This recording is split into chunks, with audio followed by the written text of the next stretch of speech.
Zuhud ini ada 3 tingkatan. Ada zuhud kelas dasar, yaitu bila mana orang itu meninggalkan apa saja yang tidak ada manfaatnya di akhirat, namanya tarkul haram. Kedua, namanya zuhud tingkat menengah, tarkul fudul minal halal, meninggalkan berlebih-lebih daripada yang halal.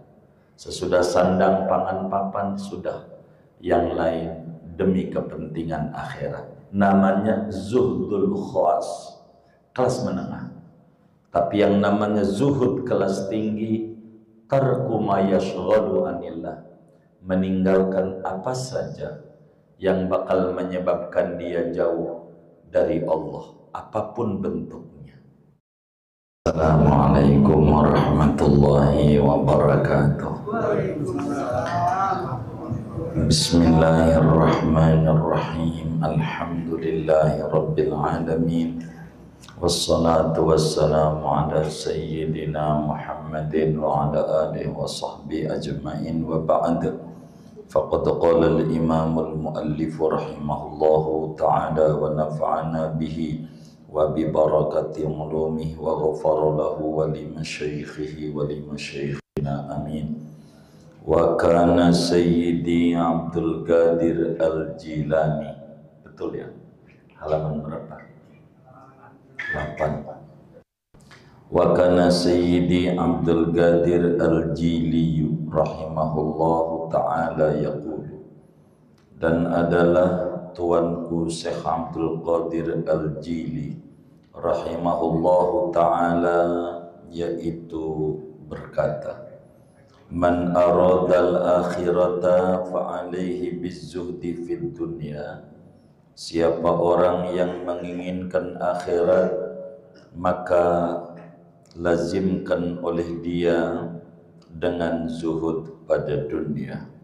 Wa man aradallaha ta'ala fa'alaihi bizzuhdi fil akhirati, siapa orang yang menginginkan Allah yang empunya dunia dan akhirat, maka lazimkan oleh dia dengan zuhud pada akhirat.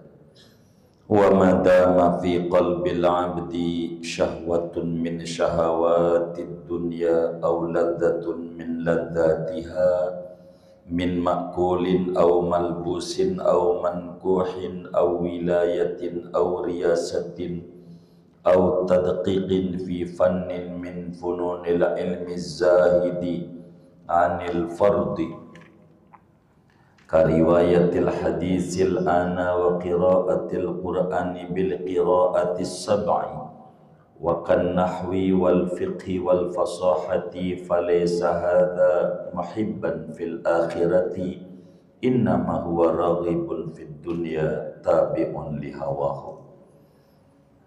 Selama-lama ada di hati seorang hamba itu syahwat daripada syahwat dunia, atau kelezatan daripada kelezatan dunia, daripada makanan atau pakaian atau pernikahan atau kekuasaan atau kepemimpinan, atau mendalam-dalamkan, mempelik-pelikan pada satu disiplin daripada disiplin ilmu, ya az-zaidi anil fardi, yang lebih az-zaidi anil fardi, yang lebih daripada yang wajib, kariwayatil hadisi, seperti periwayatan hadis al-ana sekarang ini, wa qiraatil qur'ani, dan membaca Quran bil qiraatis sab'i, dengan qiraat yang 7, wa kan nahwi, seperti nahwu, wal fiqhi fiqih, wal fasahati, dan sastra, falaysa hadza muhibban fil akhirati, maka tidaklah ini mencintai pada akhirat. Innama huwa raghibun fid dunya, sesungguhnya dia itu gemar pada dunia, tabi'un li hawahu, mengikuti bagi kehendak hawa nafsunya. Wallahu a'lam bissawab. Saudara sekalian yang mulia, tahap awal untuk menuju dekat dengan Allah kudu istiqomah di dalam taubat. Berbicara ke sana tentu harus memiliki sifat zuhud pada dunia. Kajian kita berbicara kalamnya seorang ulama daripada ulama kaum muslimin, seorang sufi besar, wali qutub, qutubul ghaus, Sayyidi Syekh Abdul Qadir Al-Jili. Jadi Syekh Abdul Qadir itu bisa dibaca Al-Jili, bisa dibaca Al-Jilani, bisa dibaca Al-Kilani. Tiga-tiganya nama kampung di Irak. Sebutannya ada Al-Jili, ada Al-Jilani, ada Al-Kilani. Syekh Abdul Qadir Al-Jilani ini, saudara, adalah anak cucu daripada Nabi Muhammad sallallahu alaihi wasallam, berketurunan Sayyidina Hasan dari jalur abah. Dari abahnya anak cucu Sayyidina Hasan, di mana Hasan punya ibu Fatimah, Siti Fatimah punya ayah baginda kita Nabi Muhammad sallallahu alaihi wasallam. Abdul Qadir punya bapak Musa, punya kakek Abdullah bin Yahya Al-Hasani. Sedangkan ibunya Syekh Abdul Qadir Al-Jilani namanya Sayyidah Fatimah binti Abdullah As-Sawma'i, anak cucu daripada Sayyidina Husain, adiknya Hasan. Dari ibu Husain, dari abah Hasan, kemana-mananya larinya kepada Nabi Muhammad sallallahu alaihi wasallam. Syekh Abdul Qadir Al-Jilani ini lahir pada malam Senin tanggal 1 Ramadan tahun 471 Hijriah. Abdul Qadir Jilani masuk Baghdad umur 18 tahun, sampai wafat di Baghdad pada malam Sabtu tanggal 8 dalam satu riwayat tanggal 11 Rabiul Akhir tahun 561 Hijriah dalam usia 90 tahun. Syekh Abdul Qadir Jilani ini adalah seorang ulama besar yang dulunya madhabnya Syafi'i, namun karena di Irak itu madhab Hambali hampir habis, maka beliau kemudian pindah madhab menjadi madhab Hambali pada fiqihnya. Terkenal kitabnya banyak, salah satunya Al-Ghunyah. Di Indonesia itu manaqibnya dibaca. Di Jawa itu paling banyak namanya manaqiban, yakni membaca biografi sejarah hidup daripada seorang saleh daripada kaum muslimin, wali kaum muslimin, namanya Sidi Syekh Abdul Qadir Al-Jilani, yang kebanyakan orang kampung menyebutnya Al-Jailani. Dalam dunia sufi beliau berguru kepada Imam Abu Sa'id Al-Makhzumi, guru torekatnya. Namanya Abu Sa'id Al-Makhzumi, di mana Abu Sa'id Al-Makhzumi punya guru namanya Sidi Syekh Ali Al-Hakkari. Sidi Syekh Ali Al-Hakkari ini punya guru namanya Imam Abul Faraj At-Turtusi. At-Turtusi punya guru namanya Imam Abdul Wahid At-Tamimi.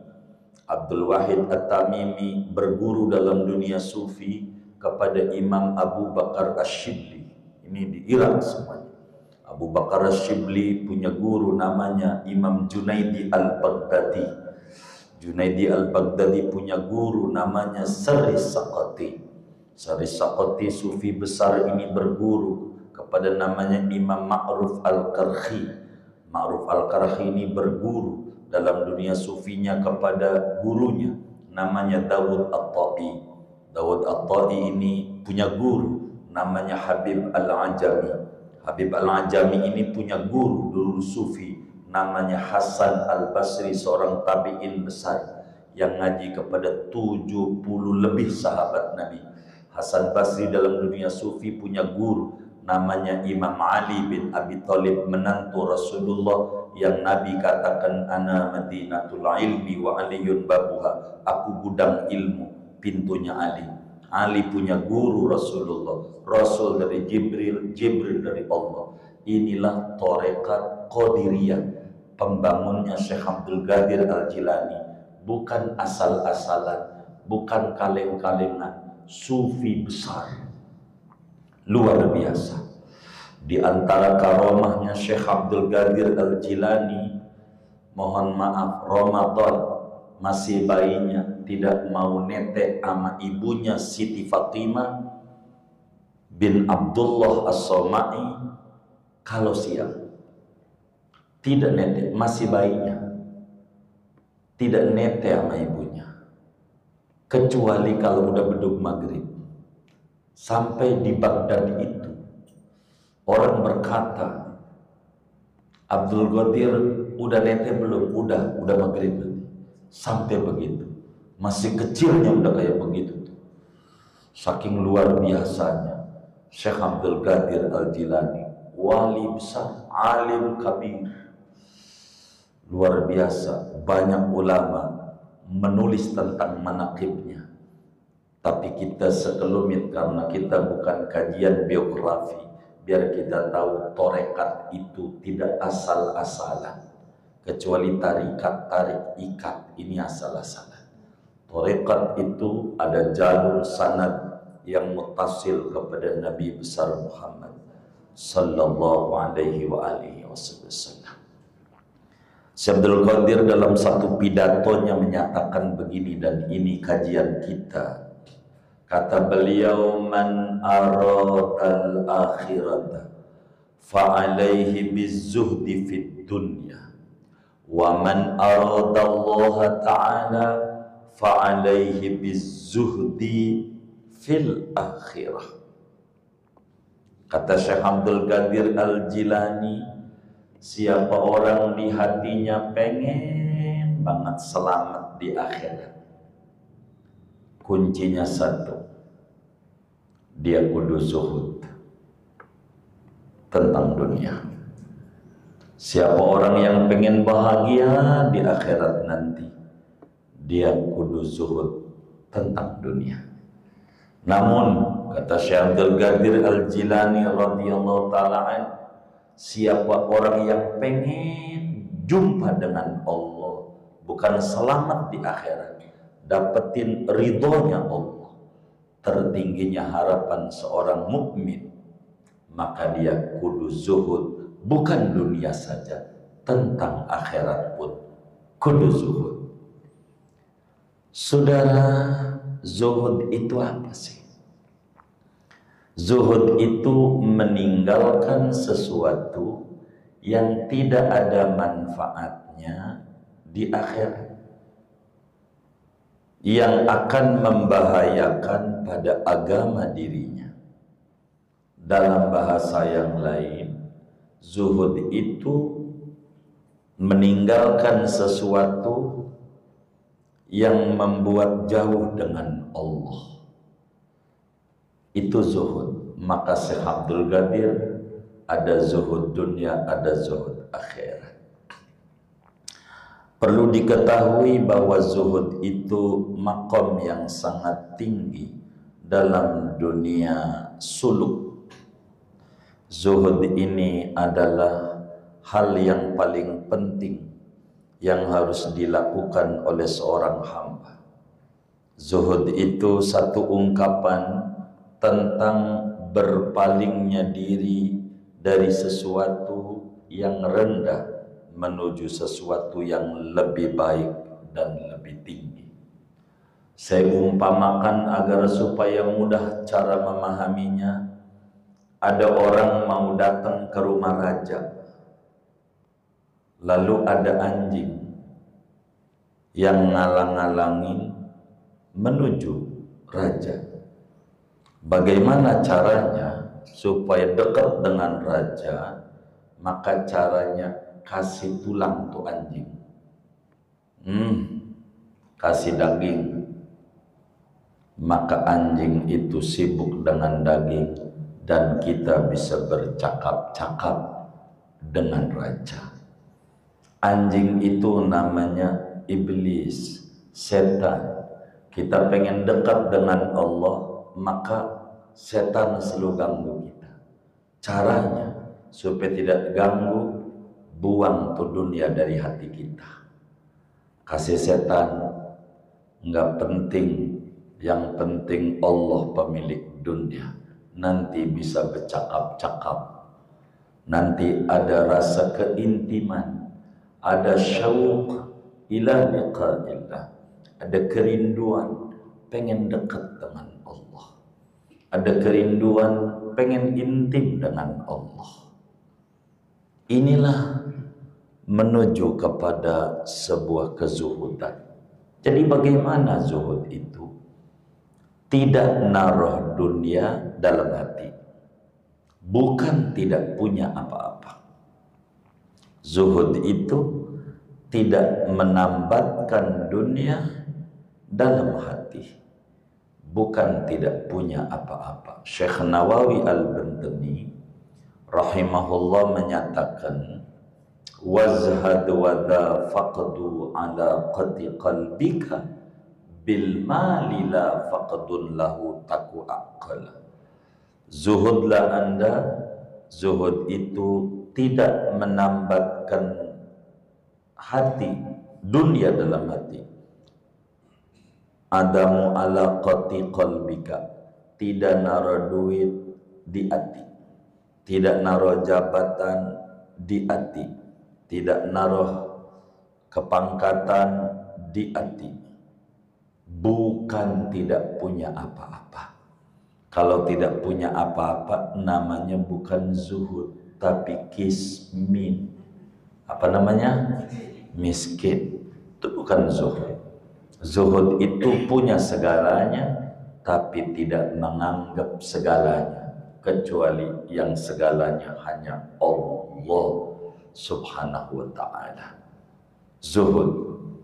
Nabi Sulaiman alaihissalam hartanya banyak, diangkut oleh 100 kontainer gak keangkut, duitnya doang.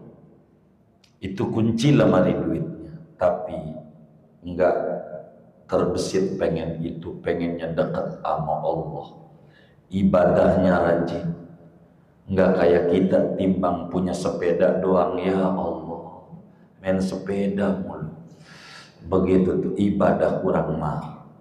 Kayak begitu kita tuh, begitu. Jadi waktu susah aja mainnya di masjid aja, Allah kasih rezeki, dia ke puncak, masjidnya lupa. Ada yang kayak begitu, ada banyak nggak? Nah ini dia nih, kalau pengen bahagia jangan tambatin dunia dalam hati.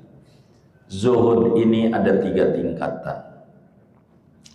Imam Ahmad bin Hanbal berkata, zuhud ada 3 kelas. Ada zuhud kelas dasar, namanya tingkat SD, yaitu bila mana orang itu meninggalkan apa saja yang tidak ada manfaatnya di akhirat, meninggalkan sesuatu yang tidak ada manfaatnya di akhirat, namanya tarkul haram, meninggalkan barang haram. Sebab barang haram mau apa ke modelnya, judi slot, apa ke namanya, tanggalin, paling dasar. Itulah zuhud.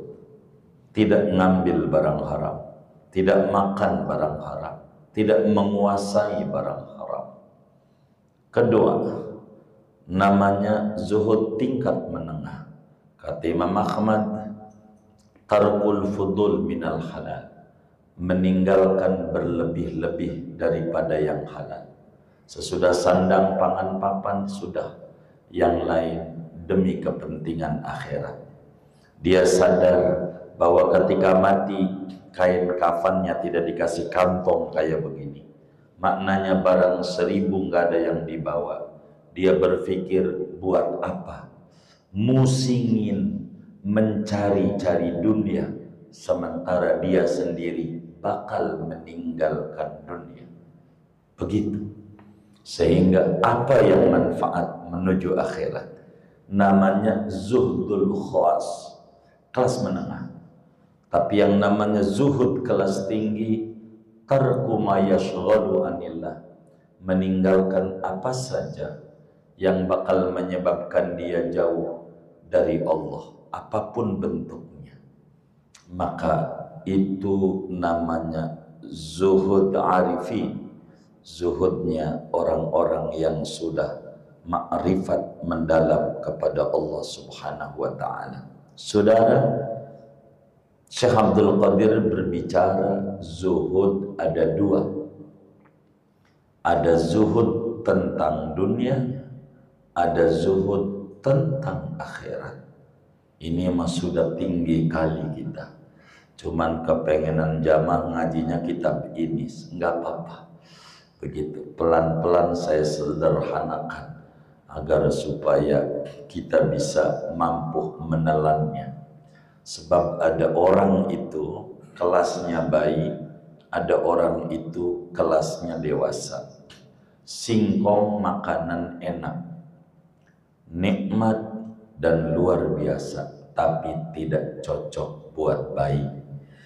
Bayi itu cocoknya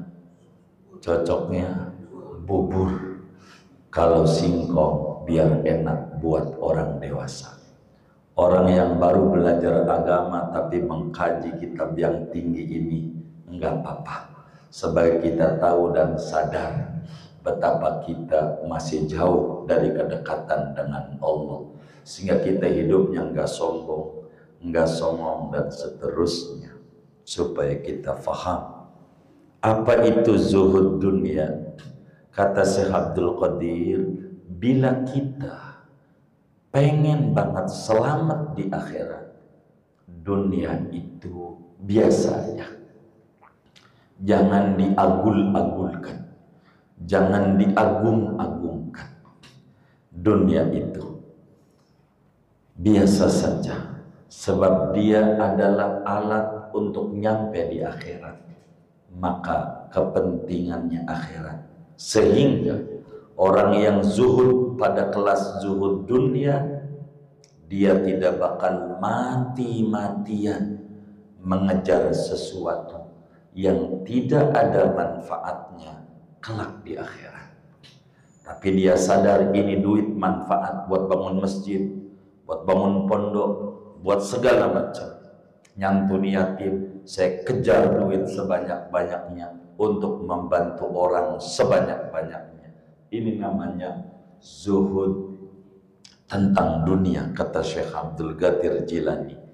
Bila ini ada di hati kita, maka zuhud itu akan membahagiakan jiwa kita, akan menenangkan pikiran kita, akan mensehatkan badan kita.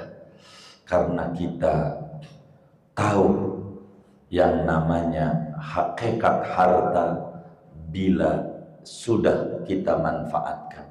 Duit yang kita sumbangin buat bangun masjid, itulah duit kita. Yang ada di bank-bank itu bukan duit kita, tapi milik kita, rezeki orang lain. Kalau kita mati, punya ahli waris yang belum tentu ingat ama kita. Mana itu mobil Alphard dipakai lagi ama lakinya bini kita dulunya. Dia mana dulu musuh kita lagi di dunianya. Enak banget tuh musuh kita. Kita yang capek dikubur ditanya. Lalu mau yang kayak model begitu kita kejar-kejar jadi stres. Udah biasa aja. Jangan begitu puyeng di dalam hidup. Buat apa memuyengkan dunia? Toh ujungnya nggak ada yang dibawa barang atu ke akhirat. Boro duit, tikar butut masih dibawa balik tuh sama bibi kita dan anak kita. Anak kita aja waktu kita mati di kuburnya, dia nguburin kita, itu paling kencang injak kuburan kita. Kenapa lu kencang banget biar padat, biar babang nggak keluar, takut enmek nggak jadi milik saya. Apa kayak begitu? Mau yang kayak begitu mau dipusingin hidup? Apa yang mau dicari hidup? Pikirin, pikirin mau ngapain? Udah biasa aja begitu, sehingga hidupnya nyantai. Orang zuhud tentang dunia, waktunya dagang, waktunya kerja, waktunya ngaji, waktunya ibadah, waktunya main sepeda. Ada waktu-waktu. Jadi enak. Jadi hidupnya enggak jadi mumet-mumet amat. Dunia begitu. Emang udah kayak begitu dunia. Jadi jangan sampai begitu. Biasa aja sama jabatan. Waktunya kita menjabat ya kita jalani. Waktunya kita udah selesai ya sudah. Lihat bagaimana Pak Harto, bagaimana Habibie, bagaimana SBY. Udah kelar ya sudah. Itu udah kelar masih aja yang kayak begitu. Jangan dicatat. Catat aja. Kalau udah kelar ya sudah. Begitu. Jabatan sementara. Udah kelar ya sudah. Mau ngapain? Lihat tuh imam masjid, udah selesai salam ya sudah, biasa aja. Nggak kemudian lu kan makmum gua ikut-ikut. Biasa aja. Begitu, karena ngimamin adalah amanat. Ya sudah, amanat udah kita laksanakan ya sudah. Tinggal kita bagaimana bekal di akhirat. Udah nggak usah puyang-puyang dalam hidup. Mau ngapa kita? Ngajar-ngajar yang ini yang itu. Kata Syekh Abdul Qadir Al-Jilani radhiyallahu ta'ala an, siapa yang pengen kebahagiaan di akhirat nanti, dunia jangan taruh di hati. Dunia itu kayak sapu tangan. Kita bakal pakai kalau tangan kita kotor. Kalau enggak kita pakai seperlunya yang kita pakai. Dunia itu kayak sendal. Kita kamu hajirin dari rumah bawa sendal, tapi taruh di depan. Tidak mau dibawa masuk ke masjid karena sadar masjid itu barang suci, sendal kotor di luar saja. Begitulah orang zuhud. Dunia ditaruh di kantong, enggak ditaruh di hati, karena sadar hati itu tempat dipandang oleh Allah. Tak boleh dikotori hati dengan dunia. Biasa aja. Ada orang nyolong tanah kita, ambil. Suka-suka lo, nggak bakal kebawa ke akhirat juga, kagak. Begitu, kagak. Gitu kita disiksa, iya dikubur. Yang nikmati orang lain. Mau ngapain yang kayak begitu? Biasanya. Sehingga orang zuhud bakal punya pikiran yang orang punya suatu saat kita punya. Dan itu aja. Nggak usah moyo-moyo dalam hidup. Begitu dalam hidup. Sama aja. Coba lihat orang-orang kerja dulu belum jadi ASN, masih juga dia sekedar kerja honorer, cukup duitnya. Sekarang jadi PNS, kurang mulu. Ampe yang namanya SK disekolahin juga, SK. Begitu. Kok kagak cukup? Ada apa ini? Ini konsep hidup biasa aja. Gak usah dipusing-pusingin. Mau ngapain? Dulu masih biasa-biasa aja. Biasa. Rumah masih dari bilik. Belum pakai ubin, semen. Masih juga pakai tanah, pakai tikar. Bisa ngorok dia punya tidur. Kipas angin kagak ada. Begitu, tapi ngorok dia. Sekarang rumahnya udah mentereng. Begitu. Kasih kipas, kurang adem. Kasih AC. Sampai kamarnya dikasih AC, tetap aja malamnya merem-melek, sampai jam 11 nggak bisa tidur. Mikirin apa? Nah, mau hidup kayak begitu, nggak bakal bahagia. Biasa aja hidup tuh. Begitu dibikin nyantai aja. Kalau kita dagang, ada yang dagang lagi, silakan. Boleh saja barang dagangan sama, tapi rezeki tidak akan sama. Begitu prinsip hidup. Jadi ngapain kita merasa saingan sama orang lain? Jadikan dia mitra kita. Enak hidup. Nggak usah pegel-pegel, biasa aja. Begitu kalian orang-orang main politik, ya tengkar sama tetangganya, sekarang dia masih tengkar aja karena beda politik. Yang satu jadi wapres, yang satu jadi menko, duduk bareng ketawa. Ini belum ketawa sekarang. Mau sampai kapan hidup? Biasanya itu zuhud akhirat. Tapi tertinggi itu zuhud dunia. Tapi yang tertinggi zuhud akhirat. Siapa orang yang pengen dekat dengan Allah, samakan antara orang dan sapi, antara orang dan kambing. Samakan di hatinya. Apa itu orang dan kambing? Begini, kita sholat ngangon kambing karena kita mau dagang Idul Adha. Ngangon kambing. Waktu kita ngangon kambing ketemu adzan zuhur. Ini orang sholat qobliyah zuhur 4 rakaat. Lalu dia qomat sholat zuhur di Tegalan 4 rakaat. Lalu habis zuhur wiridan, habis itu ba'da zuhur 4 rakaat. Suratnya mana panjang-panjang. Rakaat pertama aja Yasin sampai kelar. Rakaat kedua Tabarok sampai kelar. Luar biasa. Ini yang kayak model begini, kira-kira di hatinya terbesit nggak pengen dipuji sama kambing? Kira-kira ada nggak sholat sampai bagus kayak gitu pengen dipuji sama kambing? Ada nggak kira-kira? Kenapa nggak ada? Kenapa nggak ada? Hah? Kenapa nggak ada? Iya, kenapa nggak ada di hatinya pengen dipuji sama kambing?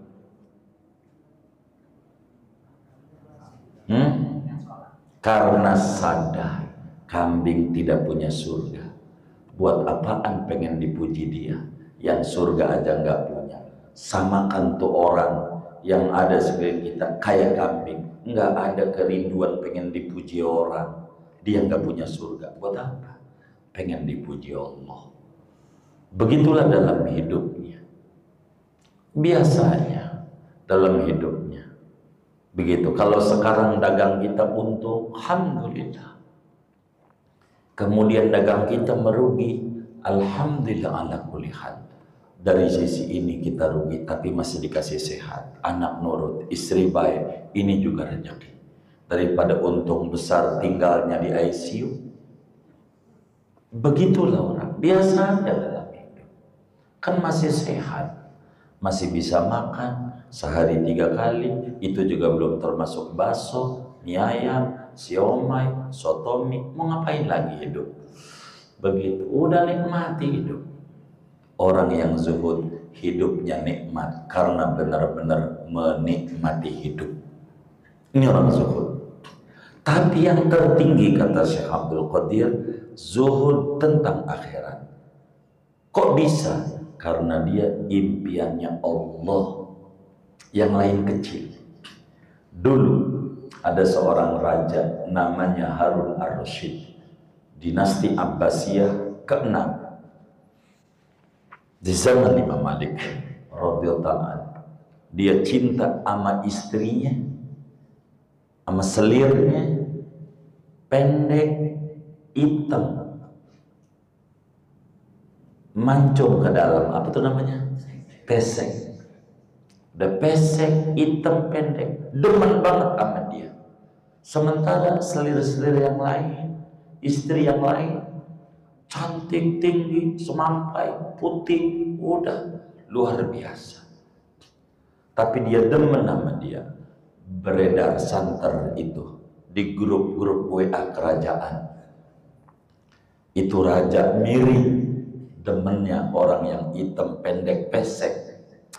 Begitu. Akhirnya Raja Nur Rasyid ngadain pertemuan, bikin itu pesta, bikin panggung, semua permaisuri dikasih mangkok mutiara.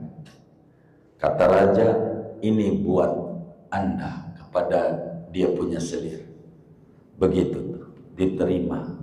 Lalu banting, jangan buat saya aja. Baik deh, buat dia. Kasih lagi yang nomor 2. diterima, tolong banting, jangan, mahal, miliaran, jangan, buat saya aja, silakan. Semua selir-selirnya, sampai yang hitam pendek, kasih, ini diterima, banting, sampai pecah berantakan.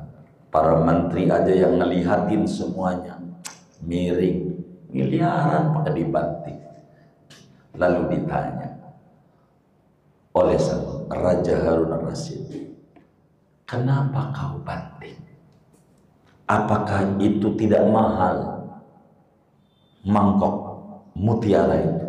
Saya tahu mahal, tapi kenapa kau banting? Bagi saya perintah sang raja jauh lebih penting daripada mikirin timbang mangkok doang. Kata Raja Rasul, ini yang menyebabkan saya demen sama dia. Dia nggak mau mikirin yang lain, mikirin saya aja. Allah begitu akan demen nama kita kalau kita mikirinnya kedekatan nama Allah, kedekatan nama Allah. Gak mikirin ini, mikirin itu, ini itu yang jadi puyeng. Ibarat seorang ASN, gua harus S2, kejar, gajinya selisihnya 50.000, kuliah capek-capek, benar gak? Tuh, saya curiga banyak yang nyengir. Udah maksimalin aja, jalan rezeki banyak, jadi macam-macam saudara, begitu macam-macam. Yang kayak begitu. Jadi kalau pengen dicintai oleh Allah, otaknya Allah aja. Ketika Allah nyuruh sama kita Idul Adha ngurban lewat lidahnya Rasulullah, maka dia banting tuh mutiara tuh, beli kambing. Kan ente udah ngurban, itu rezeki tahun lalu syukurnya, tahun ini belum. Kambing mahal? Enggak mahal, murah. Sama motor NMAX masih mahalan NMAX. Banyak yang punya NMAX 2, 3, tapi tiap tahun nyari kupon. Ada yang kayak begitu tuh? Enggak ada, alhamdulillah. Mau ngapain hidup yang kayak begitu? Tapi gua udah korban tahun lalu, bukan korban kayak haji seumur hidup sekali, sabar tahu.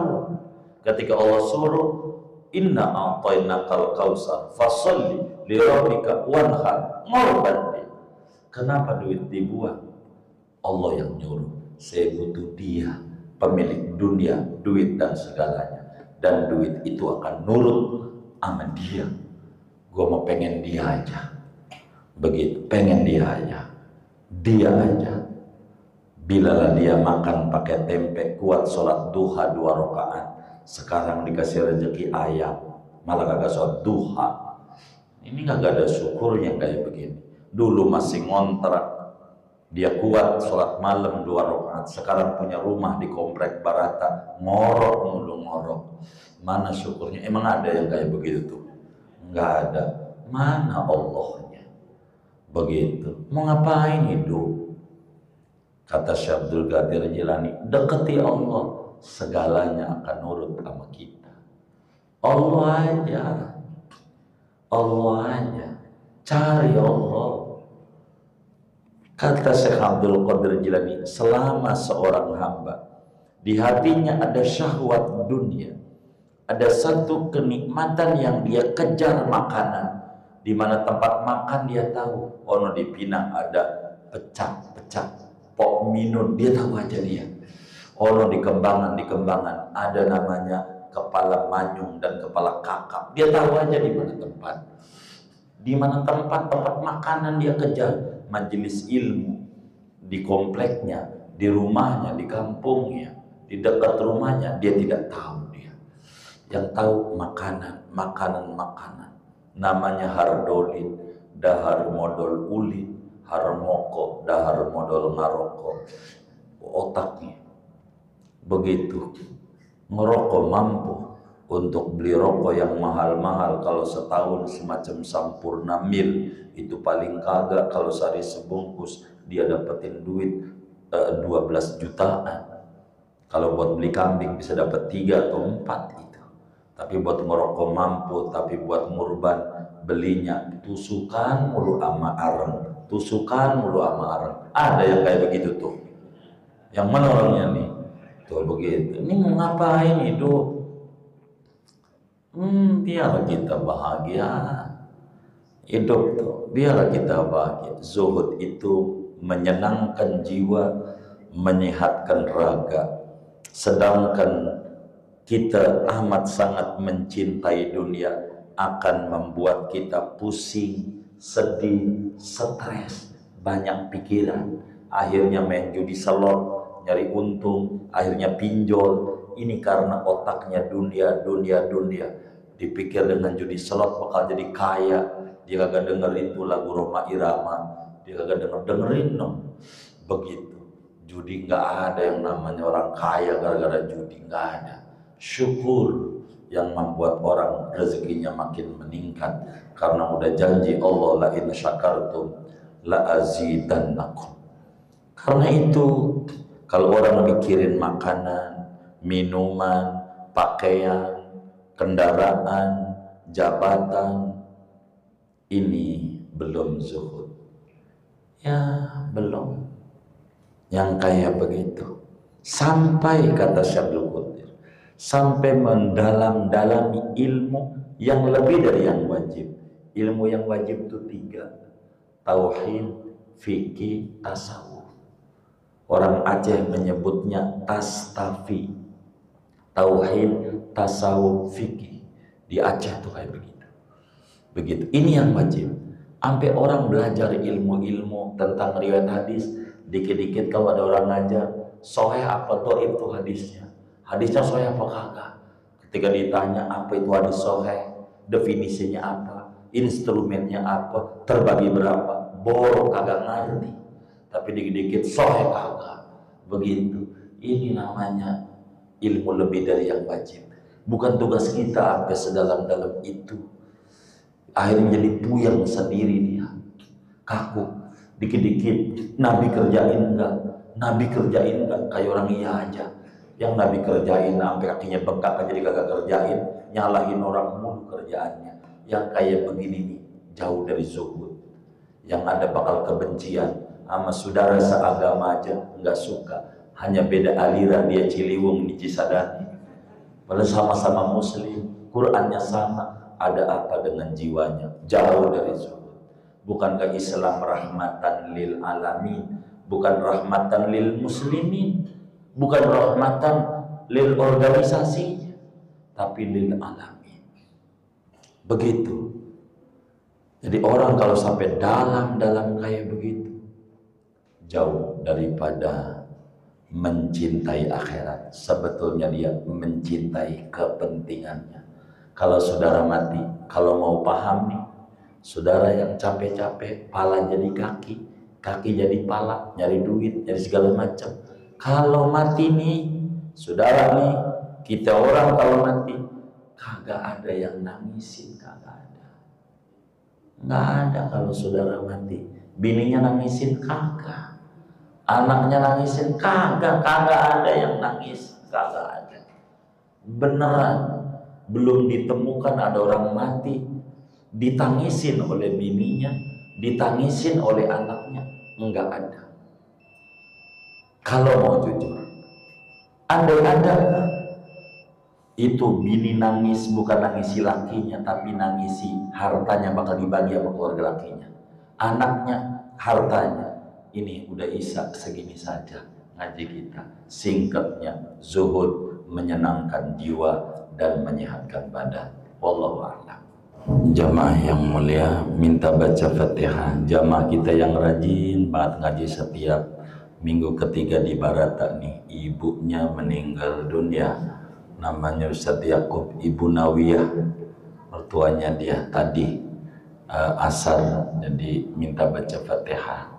Moga Allah ampuni segala kesalahannya, dimudahkan, diterima segala amal baiknya, dan dibukakan pintu langit untuk menyambut ruhnya, ditetapkan iman Islamnya, kuburnya menjadi raudhah min riyadil jannah. Amin. Al-Fatihah.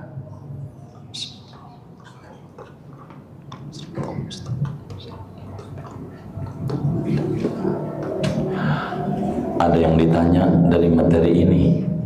Baik, silakan Bapak. Sebentar Bapak kita. Baik, agak majuan biar kedengaran kami.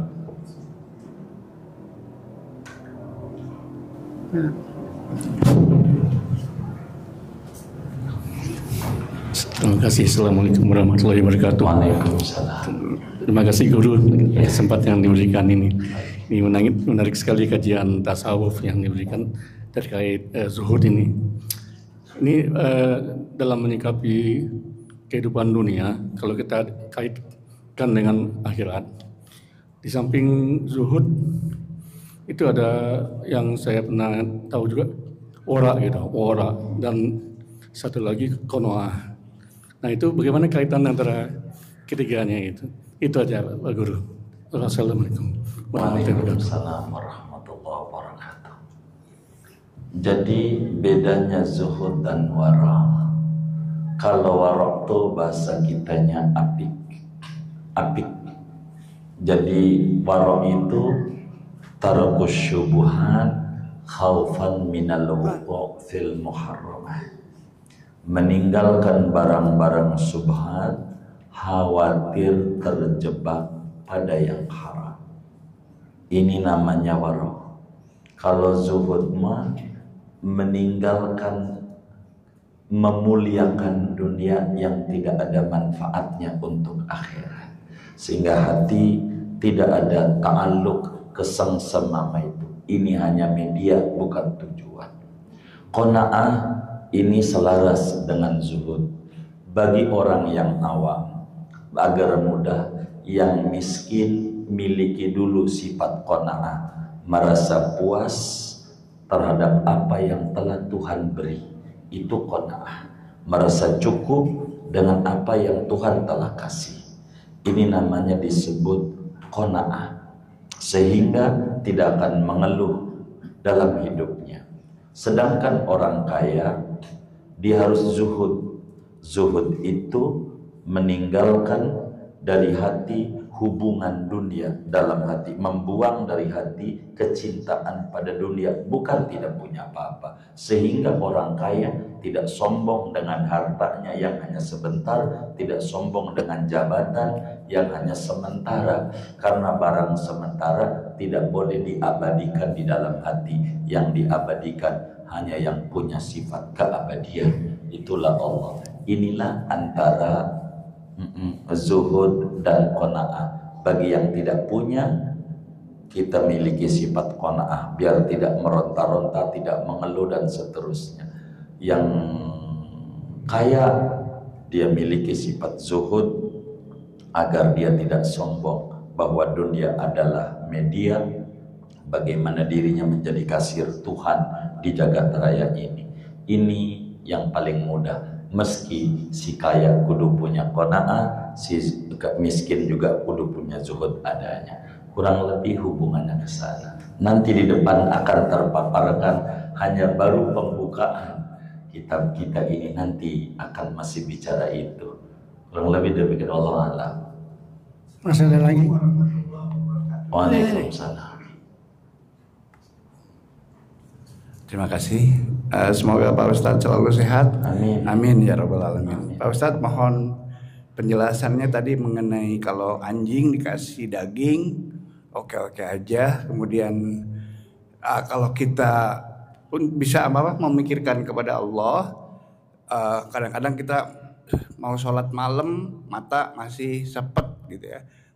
Mata masih sepet. Nah, bagaimana kalau kita tadi mengusir setan itu, apa istilahnya, supaya kita pikirannya hanya kepada Allah, supaya kita tidak terganggu oleh setan. Demikian Pak Ustadz, mohon penjelasannya. Assalamualaikum warahmatullahi wabarakatuh. Waalaikumsalam warahmatullahi wabarakatuh. Bayangin jam 3 malam ada tetangga kita yang punya duit, dia mau bagi duit kita 5 juta.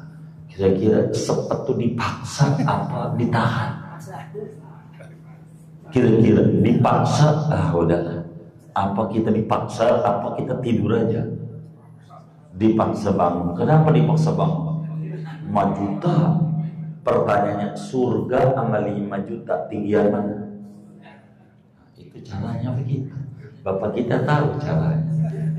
Kurang lebih demikian. Wallahu a'lam.